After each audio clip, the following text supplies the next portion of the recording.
নমস্কার সবাইকে, আমি মনুশ্রী আবারও তোমাদের সঙ্গে একটা নতুন ব্লগ নিয়ে চলে এসেছি। তো আজকে হচ্ছে মঙ্গলবার আর এখন বাজে সকাল 8টা। আমি তো আজকে অনেক সকাল সকাল ঘুম থেকে উঠে পড়েছি আর স্নানও সেরে নিয়েছি, পুজোও কমপ্লিট হয়ে গেছে। আজকে আমার ঘুম ভেঙেছে কি করে জানো? টিনের জলের আওয়াজে। মানে আজকে সকাল থেকে তো বৃষ্টি হচ্ছিল, তো সেই জল পড়ছিল, বৃষ্টি পড়ছিল টিনের চালে, আর সেই টিনের চালের বৃষ্টির আওয়াজে আমার ঘুম ভেঙে গেছে।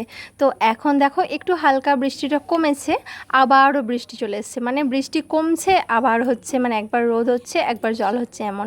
আর এদিকে দেখো আমার গোলাপ গাছে সুন্দর গোলাপ ফুটেছে, আর লেবু গাছেও বেশ সুন্দর সুন্দর লেবু হয়েছে, আর বৃষ্টি পড়েছে ওই জন্য আরও সুন্দর লাগছে। তো আমি এখান থেকে একটা লেবু তুলে নিয়েছি।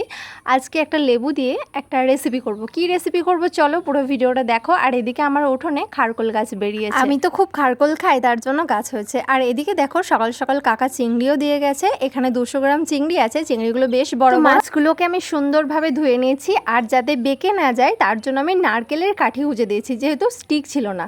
আর এদিকে একটু লবণ, হলুদ এবং লেবুর রস দিয়ে বেশ ভালোভাবে মাখিয়ে নিয়েছি। তারপর একটু সরিষার তেল দিয়ে সুন্দরভাবে ম্যারিনেট করে রেখে দিয়েছি। আজকের এই গন্ধরাজ চিংড়ি ভাপা রেসিপিটা করতে আমার যা যা লেগেছে, এখানে রয়েছে পোস্ত, সাদা তিল, মগজদানা, কালো সরিষা এবং সাদা সরিষা, আর এখানে লঙ্কা। তো এটাকে আমি সুন্দরভাবে পেস্ট করে নিয়েছি। পেস্টের মধ্যে দিয়েছি লবণ, হলুদ এবং দই। তারপর এটাকে সুন্দরভাবে নাড়িয়ে চাড়িয়ে মেখে নিয়েছি এবং সাথে একটু লেবুর রসও অ্যাড করে দিয়েছি। তারপরে এই মশলাটার মধ্যে আমি ম্যারিনেট করে রাখা চিংড়িগুলো বেশ ভালোভাবে মিশিয়ে নিচ্ছি। সুন্দরভাবে নাড়িয়ে চাড়িয়ে বেশ ভালোভাবে মাখিয়ে নিতে হবে, যাতে মশলার সঙ্গে মাছগুলো ভালোভাবে মাখা হয়। তারপরে এর মধ্যে দিয়ে দিচ্ছি আমি গন্ধরাজ লেবুর পাতা এবং 2টো টুকরো করে রাখা গন্ধরাজ লেবু। তারপরে এর মধ্যে চিড়ে রাখা কাঁচা লঙ্কাগুলো বেশ সুন্দরভাবে দিয়ে দিচ্ছি। চারিদিকে সাজিয়ে দিতে হবে। দেখতে দেখো কতটা সুন্দর লাগছে, এখনই মনে হচ্ছে খেয়ে নিই। আমি এখানে একটু বেশি কাঁচা লঙ্কা অ্যাড করেছি, কারণ আমার ঝাল ঝাল বেশি পছন্দ। তারপরে এখানে আমি সরিষার তেল চারিদিকে বেশ ভালোভাবে ছড়িয়ে দিয়েছি, 2 চামচ মতো হবে।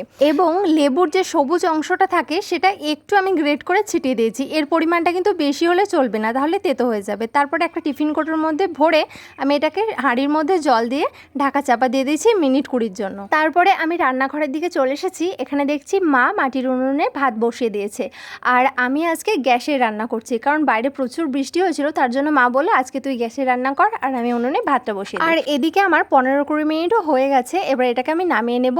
এই ঢাকনাটা খুলবো, একটু ঠান্ডা হতে দেবো। তারপর তো মিনিট 5 আমি এটাকে ঠান্ডা হতে দেওয়ার পরে ঢাকনাটা খুলে নিয়েছি। আর দেখো কত সুন্দর দেখতে লাগছে। আমার তো গন্ধরাজ চিংড়ি ভাপা রেডি। আমরা এমনি যেমন চিংড়ি ভাপা করি সেম প্রসেস, শুধু এখানে অ্যাড করা হয়েছে গন্ধরাজ লেবু এবং গন্ধরাজ লেবুর পাতা আর একটু গন্ধরাজ লেবুর রস। তো এইটুকুই অ্যাড করা হয়েছে এক্সট্রা। দেখো চিংড়িগুলো একদম গোটা গোটাই আছে, কোনো রকম ভেঙেও যায়নি বা কোনো রকম বেঁকেও যায়নি। আর হ্যাঁ, খাওয়ার সময় স্টিকগুলো বার করে নিতে হবে। এদিকে দেখো মা ভাত বেড়ে নিয়েছে। আর কি কি রান্না হয়েছে চলো দেখে নিই। এখানে রয়েছে পাকা পটল ভাজা, আর এটা হচ্ছে পটল সর্ষে, পটল পোস্ত করে নিই, পটল সর্ষে। আর এটা হচ্ছে মোচা এবং আলু দিয়ে ঘন্ট। চিংড়ি মাছ দিলেও মোচার ঘন্ট বেশ ভালো লাগে।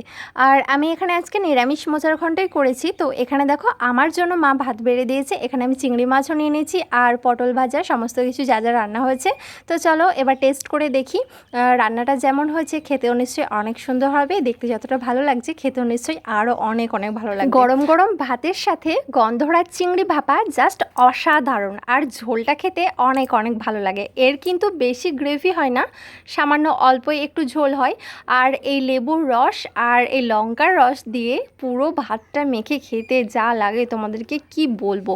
আমার তো অসম্ভব সুন্দর লেগেছে। আমি পরে ভয়েস দিচ্ছি, আমার এখনই খেতে ইচ্ছে করছে। আর এখানে চিংড়িগুলোও খুব সুন্দরভাবে বয়েল হয়েছে। মানে ঝোলটার থেকে চিংড়িটা আরও বেশি সুস্বাদু লাগছে, তোমাদেরকে বলে বোঝাতে পারবো না। তোমরা একবার প্লিজ এই রান্নাটা ট্রাই করে দেখো, অসম্ভব সুন্দর লাগে। তোমরা তো সকলে গন্ধরাজ চিকেন, গন্ধরাজ মোমো খেয়েছো, একবারে এই গন্ধরাজ চিংড়িটা ট্রাই করে দেখো, আশা করি তোমাদের অনেক ভালো লাগবে।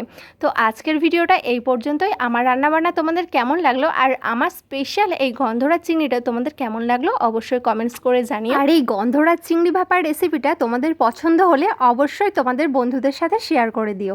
থ্যাংক ইউ, ভালো থেকো সকলে, টাটা।